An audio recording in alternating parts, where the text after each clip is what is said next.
In the wild, there are alliances everywhere. But they're not always mutual. This lemur is crawling with parasites. This millipede isn't.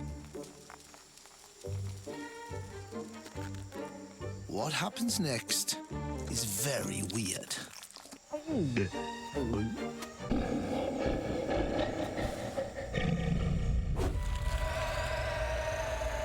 The creatures of Earth are wilder than you could possibly imagine.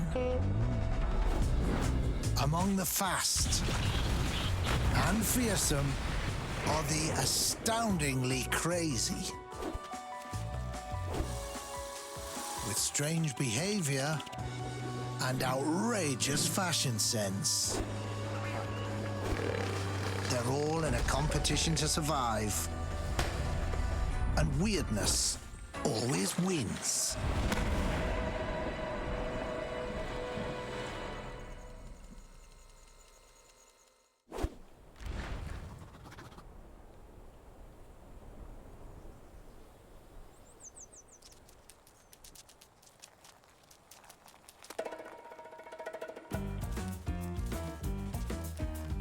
In the pantheon of sidekicks, we must reserve pride of place for one of the giants.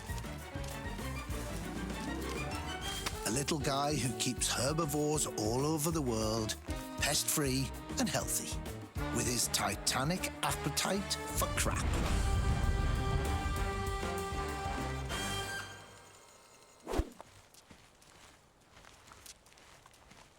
Dung beetles. Described by some entomologists as God's gift to Earth. Without these essential septic sidekicks acting as clean-up crew, we'd all be swimming in poo.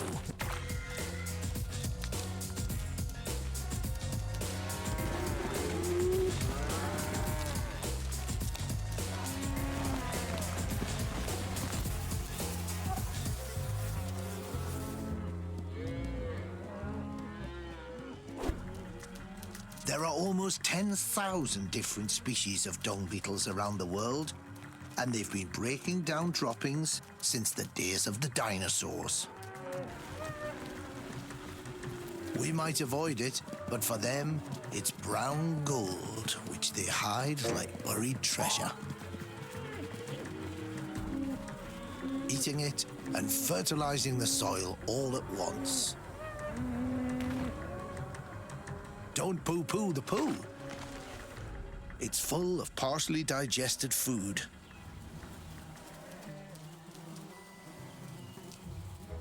This dung beetle's super sensitive antennae have gone into overdrive. It knows, somewhere out there, fresh feces.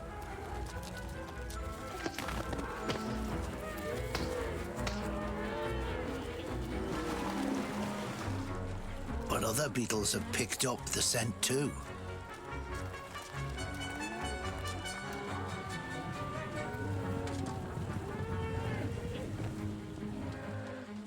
He's got to move fast.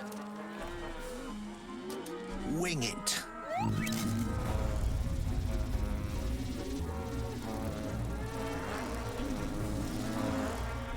He follows the scent for over 2 miles. There it is, a sweet pile of scat. This load is juicy good. Great water content and heaps of plant material intact. It's exactly what he needs. The cow wants it gone, and the removal guy is here.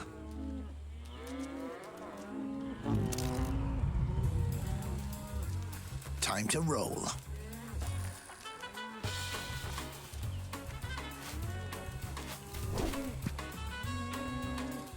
However, his poop prize has drawn attention. This rival male wants it for himself.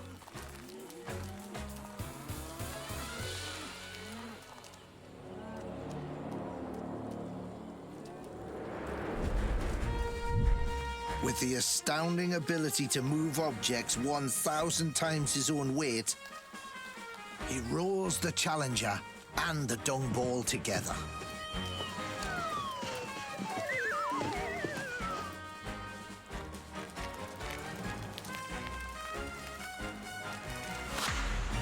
Body slam.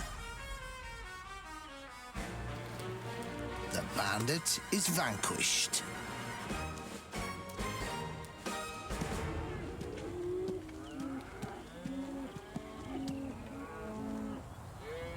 But the job's not done yet. His home and partner are still 200 yards away. Luckily, dung beetles are incredible navigators. By day, they use the sun, and by night, they even use celestial navigation to plot their course.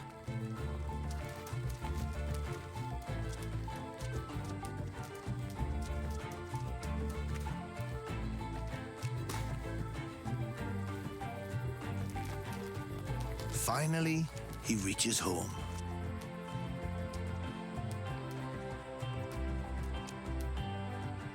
The waiting female buries the dung gift by the entrance to their mating tunnel.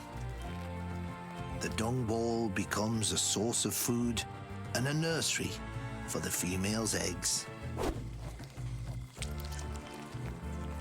The larvae that hatch grow big on essential nutrients, creating a whole new generation of guano aficionados.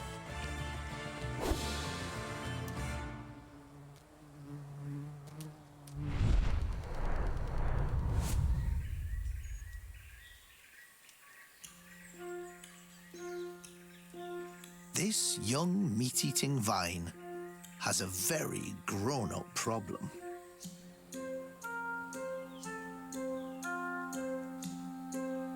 The cloud forests of Borneo are a hard place to find food, especially when you're rooted to the spot. But if this juvenile pitcher plant grows old enough and high enough, it may one day team up to form one of the forest's most dynamic duos.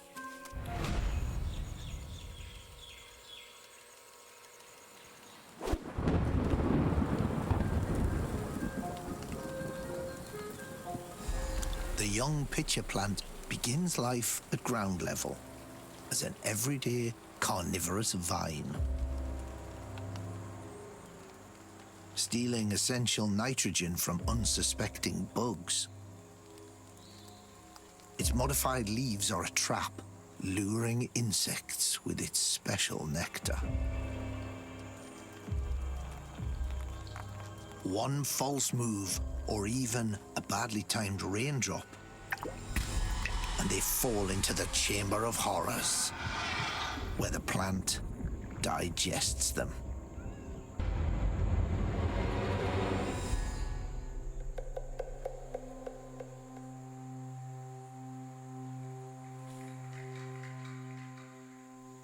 As the plant matures, so does its palate.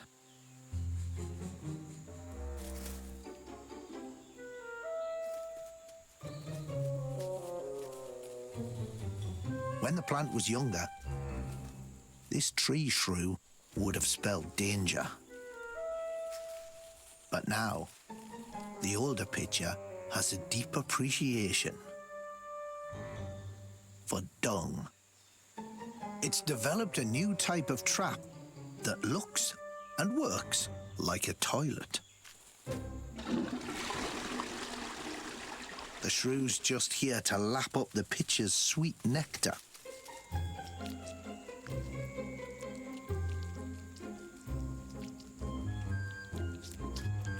The sugary fluid gives him all the energy he'll need for hard foraging. He He doesn't even take a toilet break, lest someone else get to the food. But when you gotta go, you gotta go. In one of the weirdest examples of co-evolution, this is how the mature pitcher plant now makes its way in the cloud forest. Because shrew scat is rich in nutrients. Precious treasure in this habitat.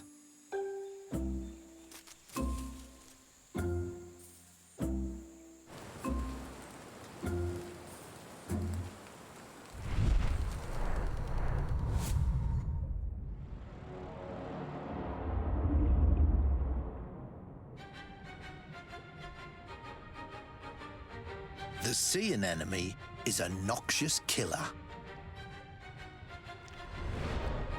Deploying stinging nematocysts on their tentacles to subdue prey, pumping them with lethal toxins. From fish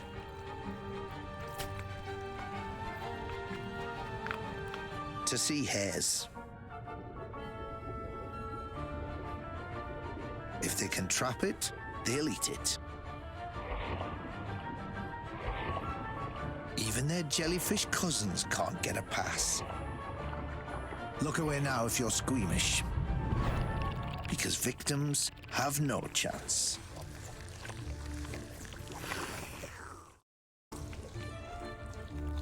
When it comes to their turf, sea anemones will take down anyone who crosses them. But for these iconic little fish, the anemone's a sweetheart. A wingman for life.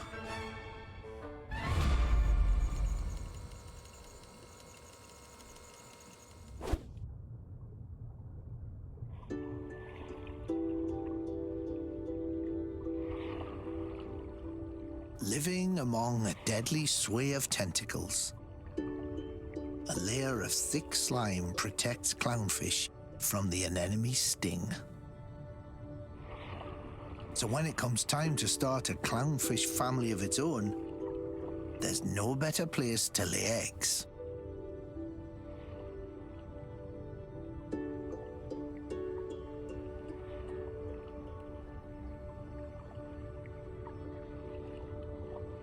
Surrounded by tentacles, they're safe from any marauding egg thieves.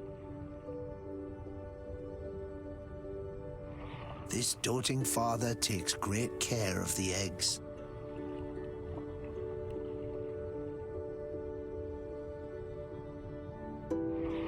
And maintains the household in his spare time. In return for the anemone's protection, he removes its parasites.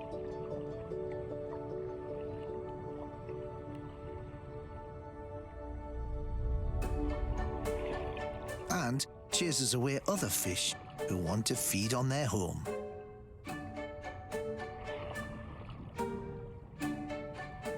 But the biggest bonus comes from his feces. Ammonia-rich waste is fantastic fertilizer. It helps the anemone breathe, grow, and reproduce.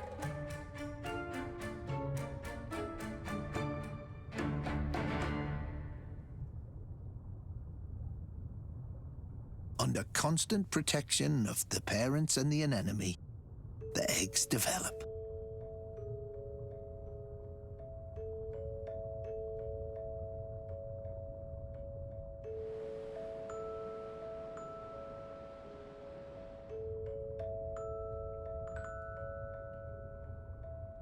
A week later, they hatch under the cover of darkness.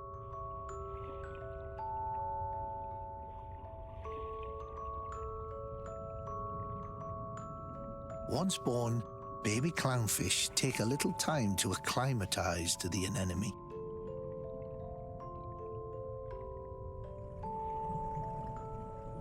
Rubbing themselves on its tentacles over and over, the young fish acquire a kind of chemical camouflage. The anemone is no longer able to distinguish between itself and the clownfish. Bonded together, the two will become one of the ocean's ultimate allies.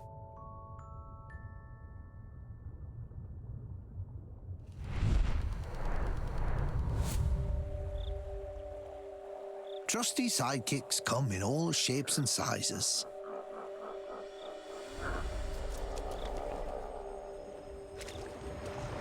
But what happens when that trust is repaid by cold betrayal? No, not the hippo.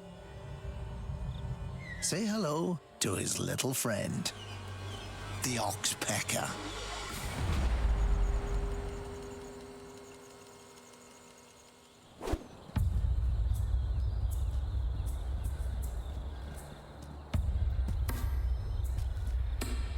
Africa's dry season is a particularly difficult time for the animals here. The only thing worse than the heat are the hordes of bugs that plague its residents. To make life tolerable, you've got to take any help on offer. Red-billed oxpeckers run an on-the-go housekeeping service. And business is brisk.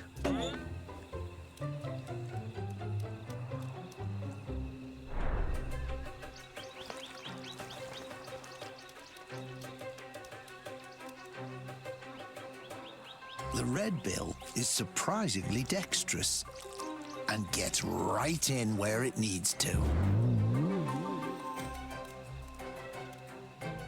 The birds and beasts form a classic mutualistic relationship.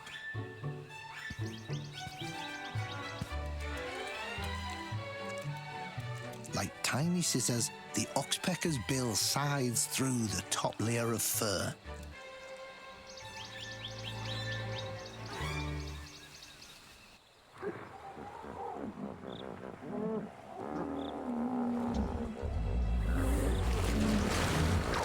In the dry season, overcrowded bathing spots cause tempers to rise.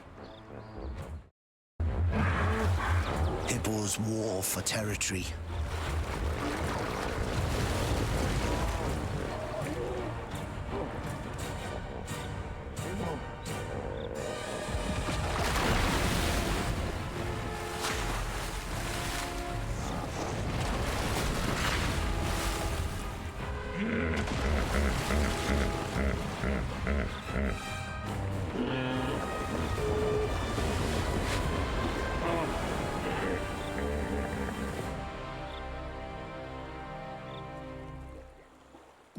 The winner gets the last patch of water.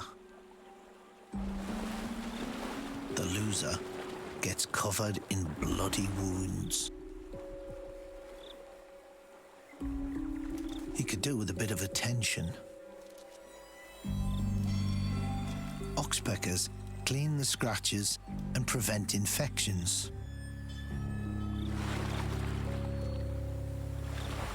They've switched gear to become parasites themselves, feeding on the hippo's flowing blood. Oxpeckers have learned that incessant pecking can stop scabs from forming, leaving wounds open. Warm blood on tap whenever they need a drink.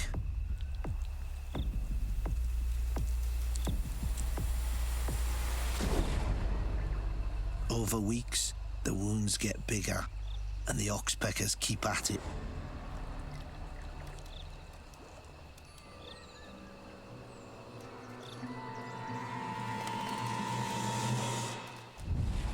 Eventually, the hippo dies from secondary infections.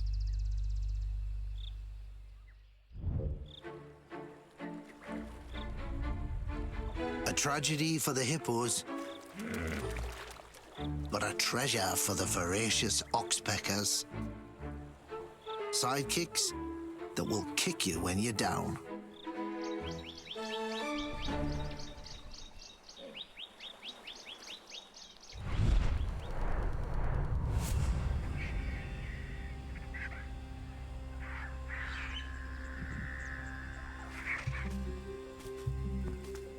Takeoffs are tricky.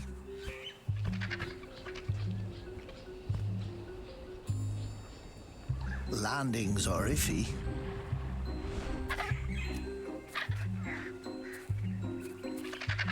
And the hairless head is a travesty. But if you want to make an inconvenient body disappear, look no further.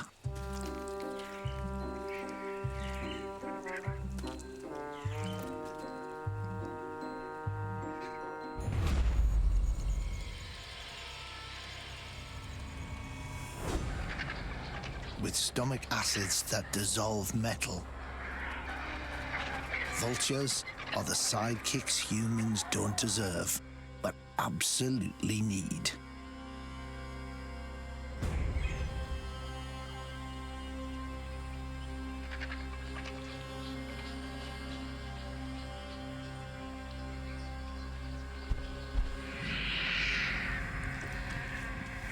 Make them an offer of rotting flesh,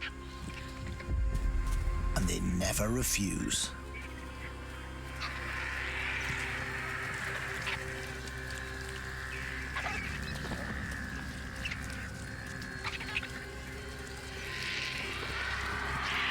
They can finish off a small animal carcass in half an hour flat.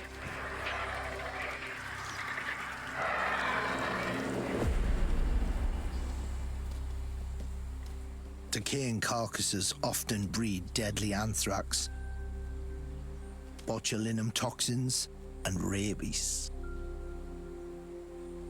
Vultures keep these diseases in check.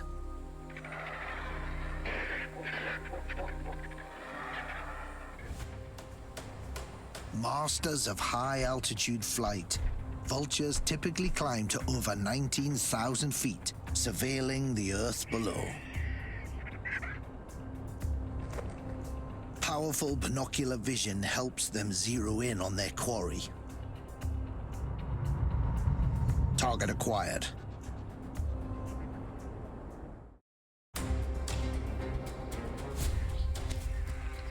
These white-backed vultures have their place in the pecking order. Protocol is key. Lap-faced vultures will muscle their way in. Larger and more formidable than their cousins.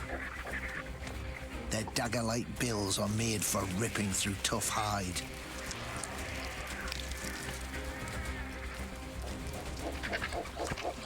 The white-backed vultures will get their turn soon enough, using their less pointy meat cleaver bills. They go to town on the soft tissue.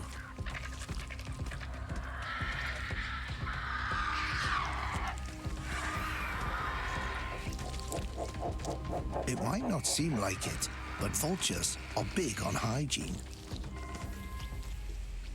A bald head makes for easy cleaning.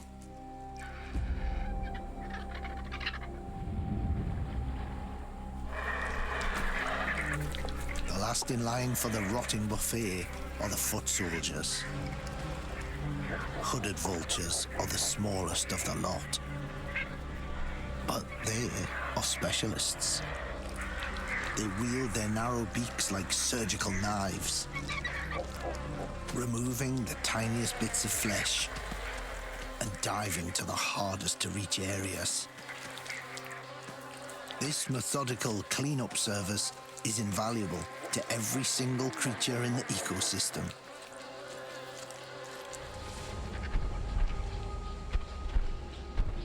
Their appetite for the dead, in no small part, helps to keep humans healthy and alive.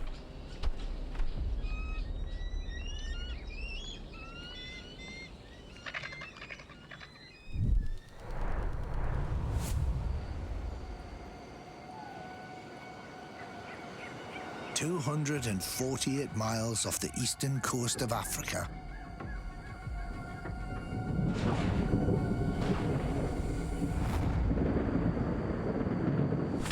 Wild monsoons lash the jungles of Madagascar.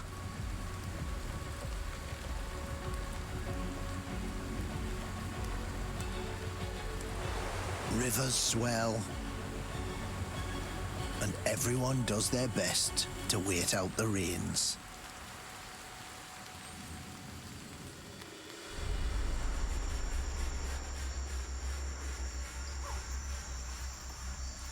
As the forest steams in the storm's wake, lemur species all over the island now face a delicate problem.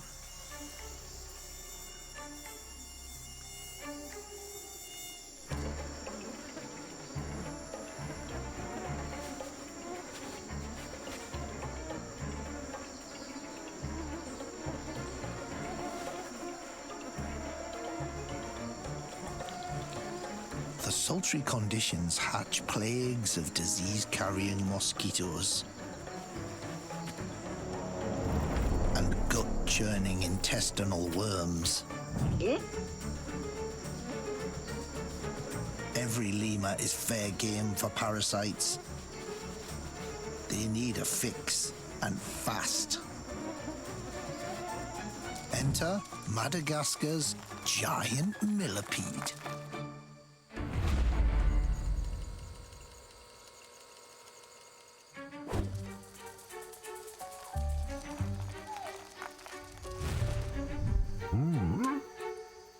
These arthropods don't bite,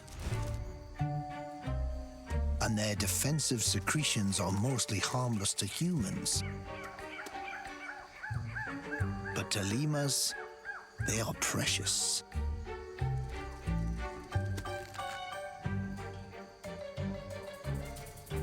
They smell weird and taste worse.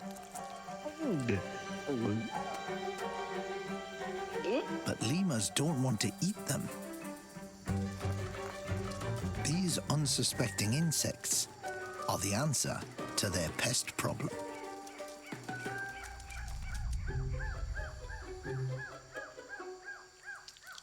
A quick nibble, and the millipede secretes a nasty ooze. The toxic sludge would deter most, but not lemurs. The fluid contains benzoquinone, a great insecticide that repels mosquitoes.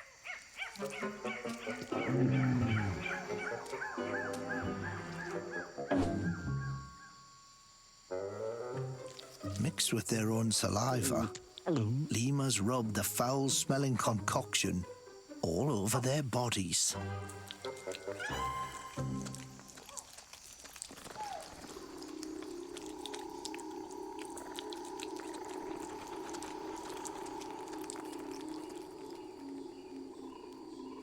Like sour candy, the millipede's secretions make the lemurs drool,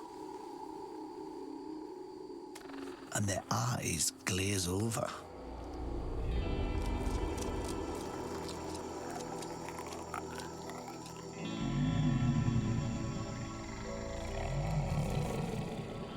But there's something else at work here.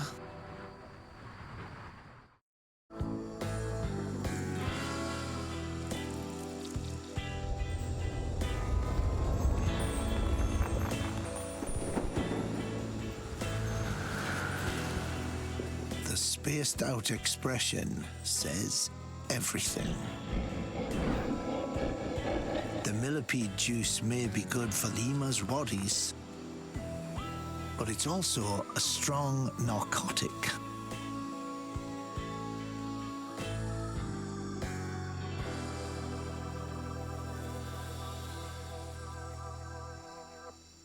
But all good trips must end sometime. An afternoon nap is the need of the hour. Millipedes, it seems, get nothing from this one-sided relationship. But at least they live to tell the tale, getting back to the business of being millipedes. Until the next mosquito apocalypse, when lemurs everywhere turn to these little psychoactive avengers for salvation.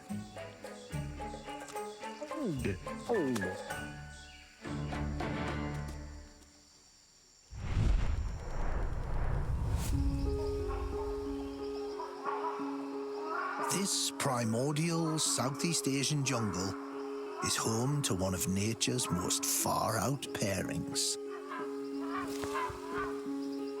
A flying rhinoceros. Lifelong soulmates with a strange method of sealing their union.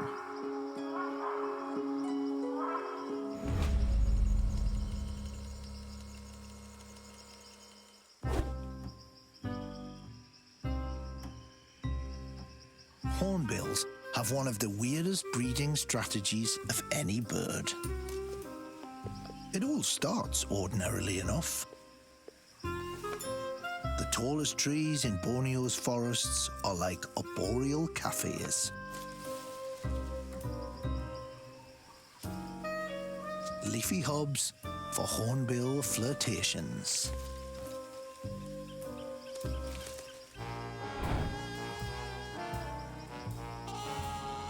This guy is the envy of the whole jungle.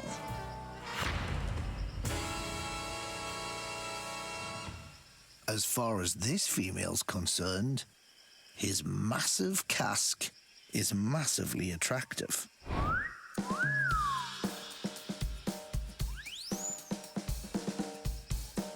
Now he's got her attention,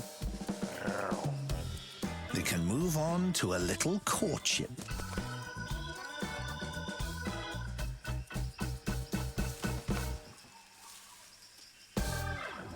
Hornbills pair for life, so this girl is looking for her ultimate sidekick.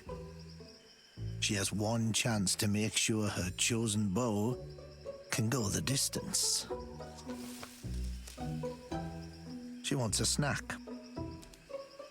Ever eager to please, the male presents her with the juiciest figs in town.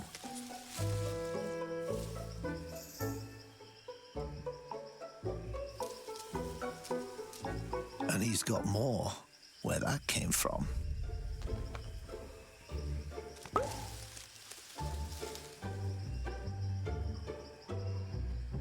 He's not just a pretty face, he's also a provider. She's convinced this guy is her perfect co-pilot.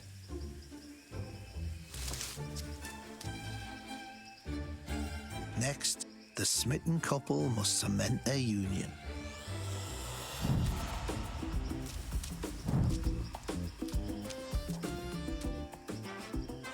In the hornbill world, cement is the operative word.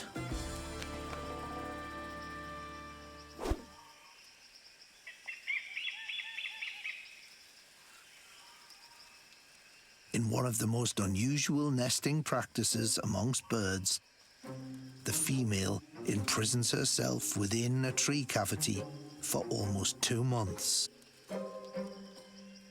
Surely her loving partner will get her out of this predicament. But it's quite the opposite. Hidden behind a wall of clay, droppings and saliva, she and her brood are safe from predators and the sweltering heat.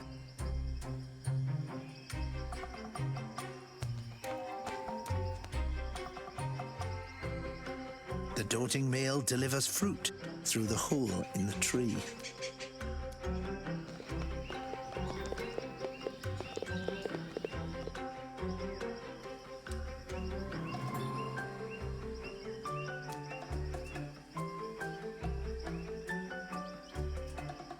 Cut off from the world and totally dependent on her partner for survival.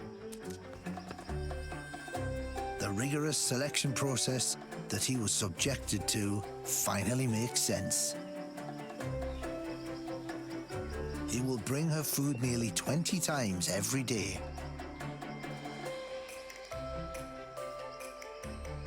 the future of their genes depends completely on his ability to provide.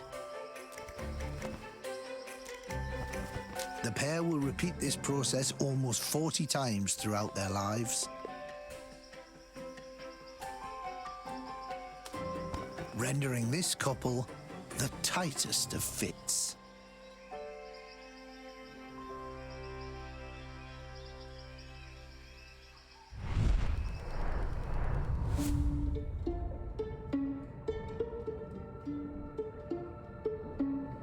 This planet has quite a flair for creating life in endlessly strange forms.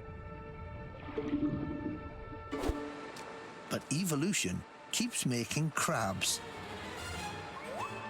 and nobody knows why.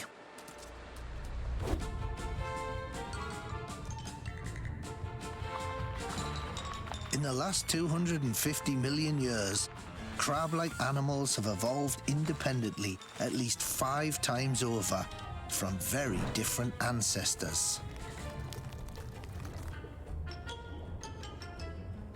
But the reason crabs keep appearing may be because their body plan is so versatile when it comes to hiding from predators.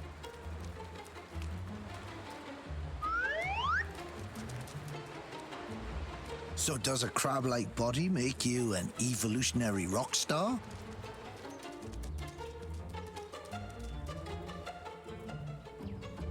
Well, fire urchins and sea anemones think so. Because once they've hooked up with certain crabs, these power couples will change each other's lives forever.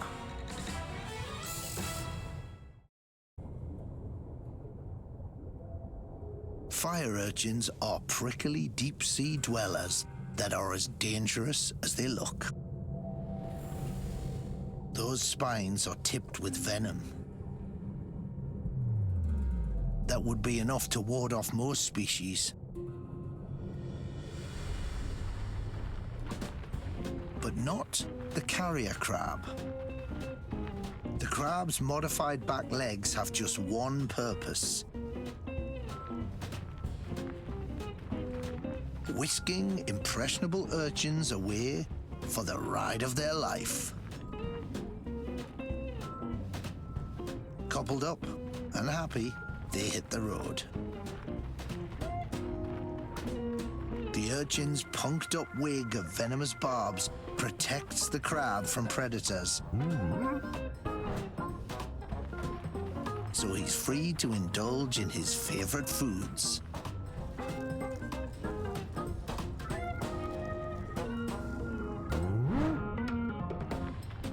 Like John and Yoko, this rock star couple have each other's backs no matter what.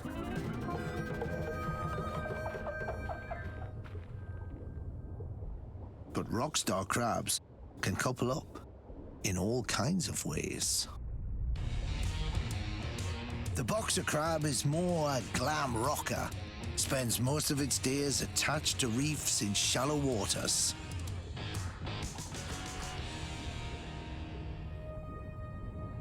At these depths, it's vulnerable to birds, fish, octopus, and even other crabs.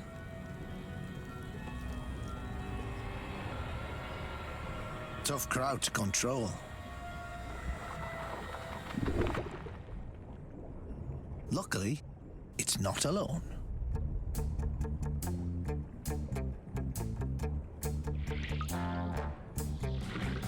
While these foxy white pom-poms may look like part of its 8 limbs, they are in fact 2 venomous sea anemones, carried in its claws for protection. Dancing and weaving on its back legs, the boxer floats its white gloves as a warning. Stinging anyone who dares to come too close.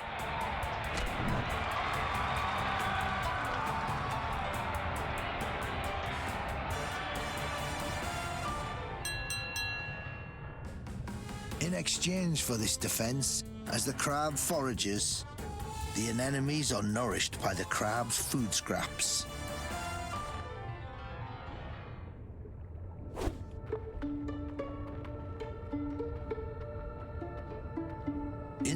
life of evolutionary rock stars, the carrier and the boxer are two crabs that know the power of a great duet.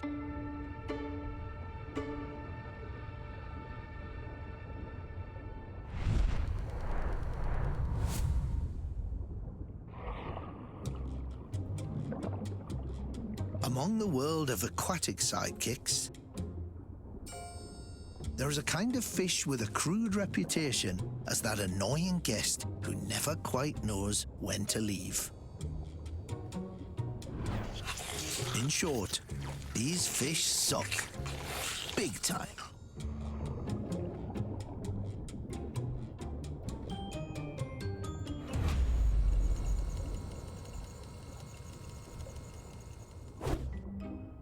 The remora's dorsal fin has adapted over time to become a suction disc, making them super clingy hitchhikers.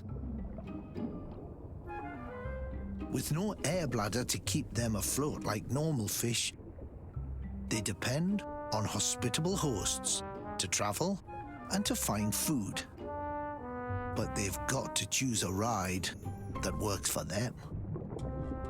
How about these whale sharks?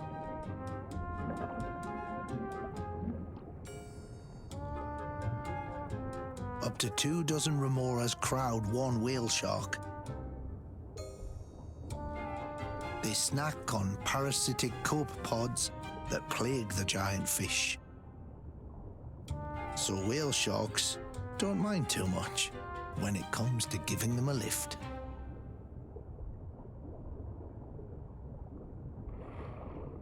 Then there's more sharky sharks. You'd think it would be harder to hold on to fast-moving hosts.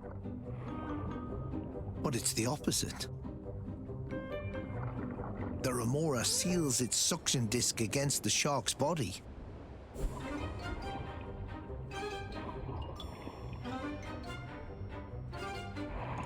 The faster the shark swims, the increasing water pressure amplifies the remora's suction seal. And if the host deems its guests a tad too annoying, they make for handy appetizers.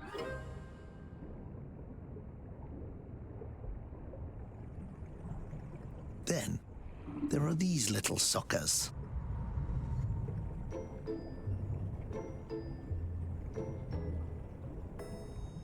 For this species of remora, green sea turtles are the preferred superhost.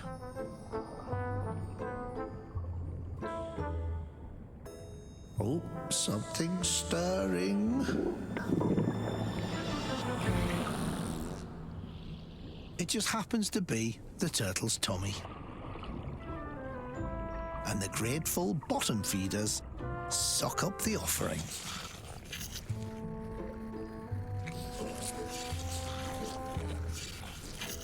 The planet is filled to the brim with, strange companionships. But remora like this take the sidekick thing to a whole new level. Because nature is never weirder than a toilet-trained fish.